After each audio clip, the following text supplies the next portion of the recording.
வாழை இலையில நல்லா ரோஸ்ட் பண்ண வாழை இலையில ஃபர்ஸ்ட் பரோட்டா போடுவாங்க, தென் ஆம்லைட், அப்புறம் சால்னா, தென் அதுக்கு மேல ஒரு பரோட்டா, அப்புறம் சால்னா, சிக்கன் 65, லிஸ்ட் பெருசா போய்கிட்டு இருக்கு. அப்புறம் கிரேவி இதெல்லாம் வச்சு அப்படியே மூடி திருப்பியும் ரோஸ்ட் பண்ணி எடுத்து வச்சு சாப்பிடணும். இப்படி சமைச்சு ஒருத்தன் குடுக்கையில தூங்குறீங்களே பாவீங்களா? கரப்பையிலிட்டு இருந்தங்களை மாட்டிட்டு படுற பாடு.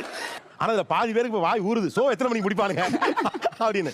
அப்படி ஸ்டஃப் பண்ணி ஒண்ணு மேல அடுக்கி அது அந்த அட்மாஸ்பியர்ல சாப்பிடுறது எவ்வளவு டேஸ்டா இருக்கும். இந்த போறப்பு தான் நல்லா ருசிச்சு சாப்பிட கிடைச்சது. எனக்கு சார் இந்த பரோட்டாவில் வந்துட்டு சிக்கன் அது மேலே ஆம்லேட் அப்படி வச்சு சாப்பிட்றாங்க. அது கேட்ட உடனே எனக்கு பக்குங்குது.